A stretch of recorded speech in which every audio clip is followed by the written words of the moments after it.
Good morning everybody, we're here in Benoni, Mackenzie Park today, and we're installing a 12 kilowatt Deye Inverter, single phase, and we're also doing 20 590 watt tune-up panels, and then we're doing 3 40.34 kilowatt hour Dyness batteries for a customer. We're just on the roof now, just pulling through the AC cable, and then yeah, let me show you in the garage where we're going to mount. Here we are in the garage, so the customer's still renovating the whole property, but finished most of the work, so we've got the 2 and the 3rd battery over there already unpacked, and we're going to mount in this section over here. So we've got the 12 kilowatt single phase Deye Inverter mounted on the wall already.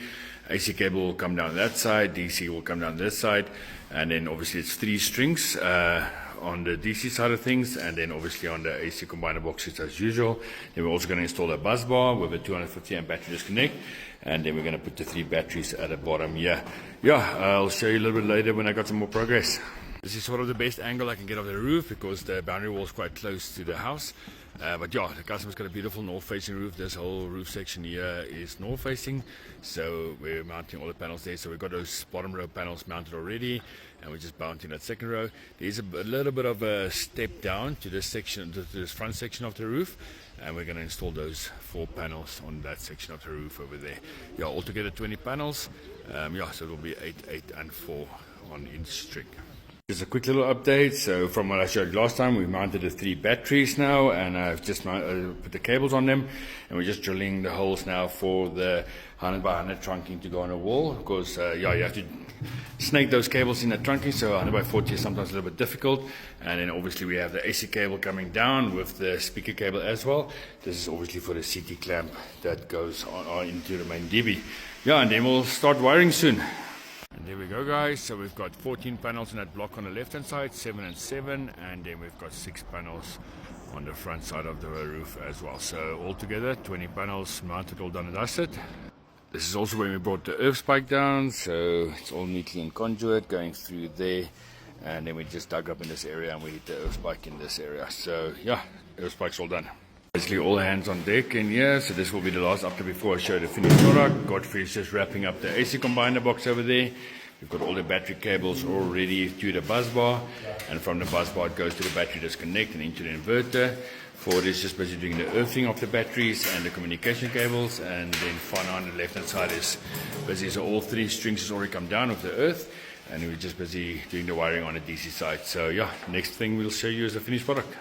There we go, guys, all done and dusted. I think it's about 4:15 at the moment. So we've got the 12 kilowatt single phase inverter mounted, the 3 40.34 kilowatt hour Dyness batteries. So we've got about a 44 kilowatt hour battery bank. So if you discharge about 70% of your battery bank, that's about 31 kilowatt hours you can use every single night, which is it's a very beefy system. That's all going via the bus bar, and from the bus bar to the battery disconnect. Battery disconnect is going into the inverter. Each battery is earthed, and this is the master battery, and then obviously the communication goes through the batteries as well. The PV is obviously coming down in the trunking, and then we've got 3 strings. So we've got 7, 7, 7, and 6 over here. So each string has essentially got a surge protection, a couple of fuses, and of course a DC breaker as well. And that's the same for string 2 and string 3. And then on the AC side, we've got our surge protection on the AC side of things. Then we've got our ESCOM feed breaker, indicator light for ESCOM, changeover switch, inverted, and down is ESCOM, and inverter load breaker and indicator light as well. On the inverter itself, like I said, it's about 4:15, and we're still getting a decent 3.4 kilowatt from the panels. There's 20 590 watt panels on the roof. The battery only managed to charge to up to about 44% at the moment, and it's still charging at a rate of 2.6 kilowatt. The home is using about 640 watts, and then the grid is just trickling that 20 watt as per the settings. So if we look at the settings over here, system mode settings I've set as well. You'll see, so I'm discharging the batteries every night down to 30%, and then at 9:30 I wanted at 35%, at 12 o'clock about 50%, and 2:30 to 4:30 I wanted at 95%. I always tell my customers the reason I make it 95%, so if the load exceeds the panel power in that time, the battery can help out quickly, and if the load drops, the panels can just charge the battery up again. From 4:30 we're discharging, then we're going down to 50%, and at 9 o'clock I'm making another 10% available, at 2 o'clock another 10% available. So that's normally roughly the settings I set on the inverter, and then obviously once we monitor it, we can make changes to that.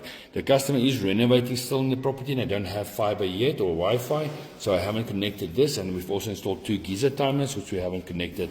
So as soon as the customer's Wi-Fi is installed, I'll come pop by quickly again and just finish that up. Obviously the cornice still has to go in and all those sort of things, but yeah, system looks very, very neatly, and I don't think this customer should use a lot of Eskom in the future. Happy days, see you on the next one.